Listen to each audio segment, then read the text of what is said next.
गरीब बहू ने कराई ससुराल वालों को ठंड की शॉपिंग।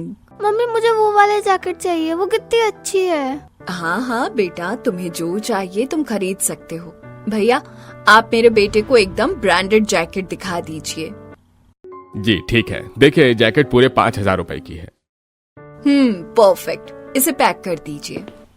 काफी सारी शॉपिंग करने के बाद नेहा अपनी गाड़ी में बैठकर वापस अपने घर आती है और अपने घर के आगे उतरती है तो देखती है कि बगल वाले घर में प्रीति आंगन में झाड़ू लगा रही थी। चलो बेटा, अब हम जल्दी से अपने ब्रांडेड कपड़े पहनकर तैयार हो जाते हैं।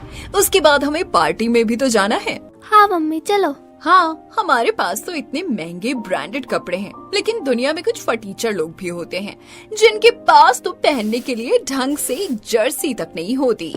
इतना कहकर नेहा अपने बेटे के साथ घर के अंदर चली जाती है और चबूतरे पर बैठी शांति ये सुन लेती है। तब वो भड़कते हुए कहती है, ये शीला और इसकी बहू दोनों एक जैसी खड़ूस है।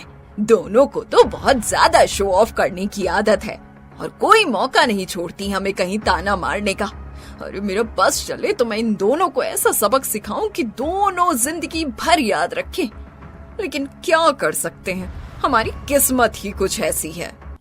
कोई बात नहीं मम्मी जी, आप शांत हो जाइए। इन सब चीजों के बारे में इतना मत सोचिए। लोगों का तो काम ही होता है कहना। सच कहा तूने, लोगों का तो काम ही है कहना। अब घर का सारा काम खत्म करने के बाद प्रीति अपने काम पर चली जाती है। वो एक घर में साफ सफाई करने और खाना बनाने का काम करती थी। क्या बात है, आज फिर तू लेट आई है? माफ करना मालकिन, ठंड में थोड़ा सा सबको काम पर भेजना होता है और उनके लिए खाना पीना बनाना होता है, इसीलिए कभी कभी देर हो जाती है। अच्छा ठीक है, लेकिन अब शाम को तू लेट घर जाएगी, ठीक है ना? मैं तुझे यहाँ पर मुफ्त में पैसे नहीं देती हूँ। जितने पैसे देती हूँ उस हिसाब से उतने समय तो तुझे काम करना ही होगा। जी ठीक है मालकिन। एक तरफ प्रीति भी बड़ी मेहनत कर रही थी और वहीं दूसरी तरफ उसका पति भी मेहनत मजदूरी करके पैसे कमा रहा था। कितनी ज्यादा ठंड हो रही है। अरे इतनी ठंड में तो मेरे हाथ बिल्कुल जम गए हैं और ठीक से काम भी नहीं हो रहा है। सच में ठंड में काम करना तो बहुत ही ज्यादा मुश्किल होता है। रोहन अपने दोनों हाथों को आपस में मसलते हुए खुद से यह कह रहा था ताकि एकदम बर्फ की तरह जमे हुए हाथों में थोड़ी गर्माहट हो सके। तभी उसका सेठ देख लेता है। अरे ओ वहाँ पर खड़ा होकर खुद से क्या बड़बड़ कर रहा है? चल अब जल्दी से इधर आ और अपने काम पर ध्यान दे। ठीक है मालिक, अभी आ रहा हूँ। इस तरह सब अपना काम करते हैं और फिर शाम को जब सभी घर वापस आ जाते हैं तो सब रजाई में बैठे हुए थे। लेकिन जब बाहर से ठंडी हवा चीरते हुए घर के अंदर आ रही थी तब सभी को बहुत ज्यादा ठंड लग रही थी। मुझे तो बहुत ज्यादा ठंड लग रही है। हमारे घर की रजाई भी कितनी खराब है, इसमें तो बिल्कुल ठंड रुकने का नाम भी नहीं लेती है। हाँ बिल्कुल, मेरी भी ठंड के मारे जान निकली जा रही है। मेरे पास तो ढंग के पहनने के स्वेटर तक नहीं है। अरे बहू जरा हमारे लिए थोड़ी सी आग जला दे, कम से कम उसके आगे बैठने से थोड़ी सी राहत तो मिल जाएगी, वरना ऐसे तो लग रहा है कि ठंड के मारे जान ही निकल जाएगी। जी ठीक है पापा जी, मैं अभी लगा देती हूँ। उसके बाद प्रीति जल्दी से तसला लेकर आती है और उसके अंदर कुछ उपले और लकड़ी डालने के बाद वो आग जलाने की कोशिश करती है। क्योंकि लकड़ियों में नमी थी इसलिए वो आग जलने का नाम नहीं ले रही थी। इन लकड़ियों में इतनी ज्यादा नमी है कि जलने का नाम तक नहीं ले रही है। इन्हें जलाने में भी कितनी परेशानी हो रही है। सर्दियों में ऐसा ही होता है भाभी, एक तो इतनी ज्यादा ठंड लगती है, ऊपर से उसे भगाने के लिए हमारे पास साधन भी ऐसे ही होते हैं। मम्मी तो आप एक हीटर और हमारे लिए गर्मा गर्म जर्सी खरीद दीजिए, जिसकी वजह से हमें भी ठंड नहीं लगेगी। आज मोनू एक बहुत अच्छी सी जैकेट लेकर आया था, उसमें उसे बिल्कुल सर्दी नहीं लग रही थी। हाँ मम्मी, इसकी जैकेट ना सच में बहुत अच्छी थी। साथ में वो ऐसी जैकेट थी जिसे दोनों तरफ से पहन सकते थे। ये तो सच में जादू हो गया। हमें भी ऐसी जैकेट चाहिए। ठीक है बेटा, तुम चिंता मत करो, मैं कभी न कभी तुम्हारे लिए ऐसी जैकेट जरूर लेकर आऊंगी। लेकिन अभी हमें ऐसे ही काम चलाना होगा। अब जैसे तैसे करके आग जल जाती है और उसके बाद प्रीति सभी के लिए गुड़ की रोटी बनाती है और सबको खाने में परोसती है, जिसे देखकर बच्चे तो मुंह बना लेते हैं। मम्मी आज फिर से आपने हमारे लिए रोटी बना दी, कम से कम आज तो कुछ अच्छा बना देती। हाँ मम्मी, हालांकि मुझे रोटी बहुत ज्यादा पसंद है, लेकिन हम हर रोज यही खा रहे हैं। बच्चों समझा करो, अभी घर के हालात कुछ ठीक नहीं चल रहे। जो मिला है खाने को वही खा लो। कम से कम हमारे पास एक वक्त का खाना तो है, वही बहुत बड़ी बात है। प्रीति के समझाने के बाद दोनों बच्चे चुपचाप खाना खा लेते हैं, लेकिन रात को जब सब सो रहे थे तब उन्हें सोने में बहुत ज्यादा परेशानी हो रही थी, क्योंकि ठंडी हवाएं घर के अंदर जा रही थी और ऊपर से उनकी रजाई भी एकदम पतली और पुरानी फटी हुई थी, जिसकी वजह से उसमें ठंड रुकना तो एकदम नामुमकिन था। मम्मी मुझे बहुत ज्यादा ठंड लग रही है, मुझसे और ठंड बर्दाश्त नहीं हो रही। मुझे भी बहुत ज्यादा ठंड लग रही है। बिल्कुल भी ठंड बर्दाश्त करना बहुत ही ज्यादा मुश्किल हो रहा है। अरे इतनी कड़ाकेदार ठंड में तो हमारी कुल्फी ही जम जाएगी।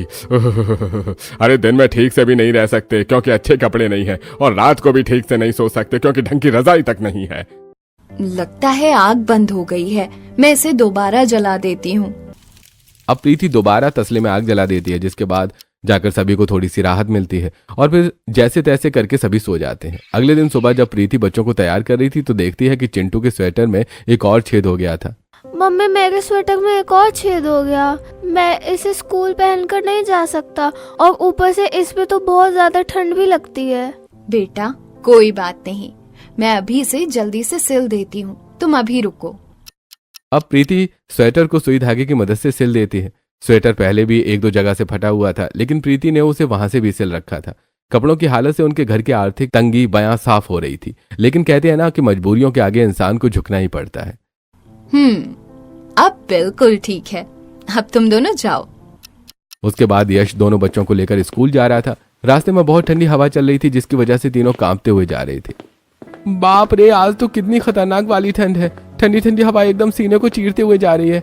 इतनी ज्यादा ठंड तो मुझसे आज बर्दाश्त भी नहीं हो रही है। सच में चाचू, मुझे भी बहुत ज्यादा ठंड लग रही है। काश हमारे पास भी ठंड के लिए अच्छे से कपड़े होते, जिसकी वजह से हमें ठंड नहीं लगती। कोई बात नहीं बेटा, तुम चिंता मत करो, हमारी जिंदगी में भी वो दिन जल्दी ही आ जाएगा। बच्चों को स्कूल में छोड़ने के बाद यश अपने कॉलेज चला जाता है। यश के कपड़ों की भी हालत बहुत ज्यादा खराब थी, जिसकी वजह से हर कोई उसे बहुत ज्यादा चढ़ाया करता था। जैसे यश क्लासरूम में एंट्री करता है तभी एक लड़का उसके ऊपर कागज की बॉल बनाकर फेंकता है। ये देखो कौन आया है, नौकर आ गया। चल अब जल्दी से साफ सफाई कर और कूड़ा उठा, क्योंकि तुम्हारी इस कॉलेज में यही जगह है और तुम्हारी हालत देखकर तो साफ पता चल रहा है कि तुम बाद में भी यही काम करने वाले हो। उस लड़के के ऐसे बोलने पर सभी जोर जोर से हंसने लगते हैं, लेकिन यश इन बातों पर ध्यान नहीं देता और चुपचाप अपनी सीट पर जाकर बैठ जाता है। यश बहुत ही होनहार स्टूडेंट था और उसके भैया भाभी बड़ी मेहनत से उसे पढ़ा रहे थे, इसलिए वो अपनी एनर्जी नेगेटिव चीजों पर वेस्ट नहीं करना चाहता था। वहीं दूसरी तरफ स्कूल में बच्चों को भी उनके कपड़ों की वजह से बहुत चढ़ाया जाता था। देखो तो चिंटू के स्वेटर पर एक और बड़ा सा छेद हो गया, जिसे उसकी मम्मी ने जानबूझकर सिल दिया। इस गरीब फटीचर के पास तो कुछ भी नहीं होता, मेरे पास देखो कितने सारे कपड़े हैं। तुमने बिल्कुल सही कहा, ये लोग हर रोज ये फटा हुआ स्वेटर पहनकर आ जाते हैं। इनके पास तो एक स्वेटर तक खरीदने के पैसे नहीं है, तो आखिर ये स्कूल आते ही क्यों हैं? ये स्कूल में पढ़ने नहीं, बल्कि ये देखने आते हैं कि स्कूल में साफ सफाई कैसे होती है, क्योंकि बड़े होकर उन्हें भी तो यही करना है जैसे इनके मम्मी पापा करते हैं। इस तरह बच्चे चिंटू और पिंकी का भी मजाक उड़ा रहे थे, जिसकी वजह से बेचारे दोनों बच्चों की आंखों में आंसू आ जाते हैं। गरीबी की मार बहुत बुरी होती है। एक तो पहले ही गरीबी की वजह से वो परेशान होते हैं और दूसरा लोगों के ताने सुन सुनकर उसकी मुसीबतें और बढ़ जाती हैं। प्रीति अपनी मालकिन के घर पर जब काम कर रही होती है तो देखो प्रीति, ये सारे नए कंबल हैं, तुम हमारे पुराने कंबल पैक कर देना। आज से हम इन नए कंबल को ही ओढ़ेंगे। जी ठीक है मालकिन। प्रीति सारे पुराने कंबल को पैक करके रख देती है और उसके बाद नए कंबल निकाल देती है। उसके बाद प्रीति सुंदर सुंदर नए नए गलीचे उनके लिए घर में बिछा देती है। मालकिन अपने बच्चों के लिए नई स्वेटर और जर्सी भी लेकर आई थी, जिसे देखकर बच्चे बहुत खुश होते हैं। देखो बच्चों, मैं तुम्हारे लिए सर्दी के नए कोट लेकर आई हूँ, अच्छे हैं ना? हाँ मम्मी, बहुत अच्छे हैं, मुझे तो बहुत अच्छे लग रहे हैं। सच में मम्मी, आप बहुत अच्छी हो, हमारे लिए कितनी अच्छी अच्छी चीजें लेकर आती हो। अब प्रीति की मालकिन आराम से नए कंबल में हीटर के सामने बैठकर टीवी देख रही थी। तब मालकिन, एक काम करो, तुम हमारे लिए गर्मा गर्म चाय पकौड़े बना दो। सर्दी में तो कंबल में हीटर के सामने बैठकर टीवी देखते हुए गर्मा गर्म चाय पकौड़े खाने का तो मजा ही कुछ अलग होगा। जी ठीक है मालकिन, अभी बना देती हूँ। उसके बाद प्रीति उन लोगों के लिए रसोई में गर्मा गर्म चाय पकौड़े बना रही थी। तब वो पकौड़े बनाते हुए सोचती है, हर कोई अपने बच्चों के लिए नए कपड़े ला रहा है, जबकि उनके पास पहले से ही सर्दियों के लिए कितने सारे कपड़े हैं। लेकिन एक मुझे देखो, मैं कितनी अभागन माँ हूँ। मेरे बच्चे बेचारे ठंड में कांपते रहते हैं और मैं उनके लिए एक स्वेटर तक नहीं ला सकती। हे भगवान, मैं कब अपने बच्चों के लिए कुछ कर पाऊंगी। इस तरह प्रीति का दिल बहुत ज्यादा दुखता है, लेकिन वो कर भी क्या सकती थी। पूरा परिवार बहुत ज्यादा संघर्ष कर रहा था और उसके बाद वो अपनी मालकिन को गर्मा गर्म चाय पकौड़े देती है और वहां पर काम करने के बाद जब उसे कुछ जूट की बोरी नजर आती है तो मालकिन, क्या ये जूट की बोरी एक्स्ट्रा है? क्या मैं इन्हें लेकर जा सकती हूँ? हाँ हाँ, ले जा, मेरे तो किसी भी काम की नहीं है, चाहे तू सारी ले जा, मेरे लिए तो वैसे भी ये कचरा ही है। शाम को घर आने के बाद, मुझे आज मेरी पगार मिल गई है, इन पैसों से तुम घर का राशन ले आना। लेकिन इनमें से आधे पैसे तो हमें ब्याज के भी देने हैं, क्योंकि इस बार मेरी पगार थोड़ी लेट आएगी और फिर यश की फीस भी भरनी थी। हाँ, उसका आखिरी सेमेस्टर रह गया है, बस ये फीस और भरनी है और उसके बाद कम से कम यश की पढ़ाई तो पूरी हो जाएगी। हाँ, यश की पढ़ाई का खर्च पूरा हो जाएगा। तो जो हमने बारिश में घर को ठीक करवाने के लिए पैसे उधार लिए थे, फिर जल्दी से जल्दी उसको चुकाने के बारे में सोचेंगे, वरना हर वक्त हम उसका ब्याज ही भरते रह जाएंगे। हाँ, तुम चिंता मत करो, समय के साथ सब ठीक हो जाएगा। सभी खाना खाने के बाद सोने के लिए तैयारी कर रहे थे, लेकिन आज प्रीति खिड़की पर बोरी लगा देती है और साथ में रजाई के ऊपर भी कवर कर देती है और नीचे भी बिछा देती है, जिसके बाद सभी को आज थोड़ा सा सोने में राहत मिलती है। अगले दिन अमीर घमंडी पड़ोसन शीला शांति के घर आती है। अरे शांति बहन, मेरे छोटे बेटे की शादी है, बस तुम्हें इसीलिए मैं गीत के लिए न्योता देने आई हूँ, तुम आ जाना। अच्छा ठीक है, आ जाऊंगी और तुम्हें बहुत बहुत बधाई हो। और एक बात और कहूँ, बुरा मत मानना, देखो मेरे घर में दूर दूर से बहुत सारे मेहमान आएंगे और शादी का माहौल है, तो इसीलिए जरा अपना बेहाल हाल ठीक करके आना, ऐसे आओगी तो अच्छा नहीं लगेगा। अच्छा ठीक है, अब मैं चलती हूँ, मुझे बहुत काम है। इतना कहकर शीला वहां से चली जाती है और बेचारी शांति का मुंह बन जाता है। ये गरीबी हमें पता नहीं और कितना जलील करवाएगी। लगता है हमें तो बस दूसरों के ताने सुनने के लिए ही भेजा गया है। किसी को कुछ समझ क्यों नहीं आता कि हम जानबूझकर ऐसा नहीं करते। हमें कोई शौक नहीं है ऐसे कपड़े पहनने का, लेकिन हमारी मजबूरी है। हम कम से कम किसी के आगे हाथ नहीं फैला रहे और खूब मेहनत करके अपना पेट पाल रहे हैं और अपनी जिम्मेदारियों को भी निभा रहे हैं। अरे कोई बात नहीं भाग्यवान, इस तरह तुम परेशान मत हो। अब हमारी किस्मत में ऐसा लिखा है तो हमें सब सहना ही होगा, लेकिन तुम देखना, भगवान एक दिन हमारी भी सुनेगा, एक दिन सब अच्छा होगा। वो अच्छा पता नहीं कब होगा। वहीं दूसरी तरफ यश के आखिरी सेमेस्टर के एग्जाम चल रहे थे और एग्जाम खत्म होने के बाद जब उसका रिजल्ट आता है तो पता चलता है कि यश को सेकंड प्राइज मिला है, जिसके बाद वो खुश होकर घर आता है और सबको खुशखबरी देता है। मम्मी पापा भैया भाभी, देखो मुझे सेकंड प्राइज मिला है और आखिरकार अब मेरी डिग्री कंप्लीट हो ही गई। तुम्हें बहुत बहुत बधाई हो बेटा, आखिरकार तुम्हारी मेहनत रंग लाई। सारी मेहनत भैया भाभी की है, उन्होंने मेरे लिए कितनी मेहनत की है। अरे पगले, इसमें तो हमारा कोई हाथ नहीं है, तुम्हारी ही मेहनत का कमाल है सब। तुमने पढ़ाई करने में पूरी जान लगा दी थी। हाँ बिल्कुल यश, तुमने तो सच में कमाल कर दिया। मुझे खुशी है कि तुम्हारी ग्रेजुएशन कंप्लीट हो गई, अब तुम अपने पैरों पर खड़े हो सकते हो। लेकिन मम्मी, चाचू तो अभी भी अपने पैर पे खड़े हुए हैं, तो आप ऐसा क्यों कह रही हो? चिंटू की बात सुनकर सभी हंसने लगते हैं। बेटा, इसका मतलब है कि तुम्हारे चाचू अब अच्छी नौकरी करेंगे और अब वो खुद भी कमाना शुरू करेंगे। ओ अच्छा।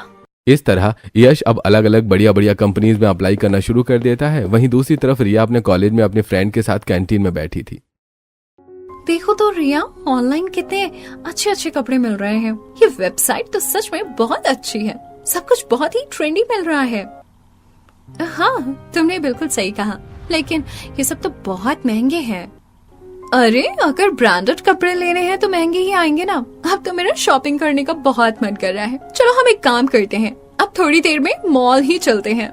कॉलेज के निकलने के बाद दोनों एक बहुत ही महंगे मॉल में शॉपिंग करने के लिए चली जाती है। ऋतु बहुत सारी महंगी महंगी ड्रेसेस ट्राई कर रही थी, जहां रिया सिर्फ दूर से महंगे कपड़ों को निहार ही पा रही थी।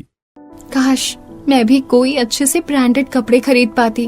देखो तो जरा, यहाँ पर कितनी सुंदर सुंदर ड्रेसेस हैं। ऋतु ट्रायल रूम में एक ड्रेस ट्राई करती है और रिया को दिखाते हुए कहती है, देखो तो रिया जरा, ये ड्रेस कितनी ज्यादा सुंदर और एलिगेंट लग रही है। इतनी सुंदर लग रही है ना ये मेरे ऊपर। हाँ सच में ये ड्रेस बहुत अच्छी लग रही है और इसमें तुम बहुत सुंदर लग रही हो। बिल्कुल, मैं बनी ही सुंदर और महंगी ड्रेसेस के लिए हूँ। मैं कोई कपड़ा पहनूं और वो मेरे ऊपर अच्छा ना लगे, ऐसा हो ही नहीं सकता। चलो मैं अभी और कपड़े ट्राई कर लेती हूँ। इसके बाद रितु कुछ ड्रेसेस ट्राई करके काफी सारे महंगे कपड़े खरीद लेती है और उसके सारे बैग रिया उठाकर उसके पीछे पीछे चल रही थी।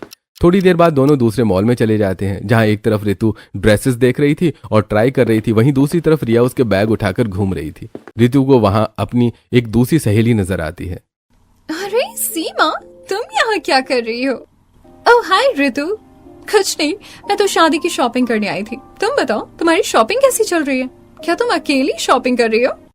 अरे नहीं, मैं तो रिया के साथ आई थी यहाँ पर। देखो, मैं जानती हूँ तुम्हारी दोस्त है, लेकिन बुरा मत मानना। तुम उस गरीब फटीचर के साथ क्यों रहती हो?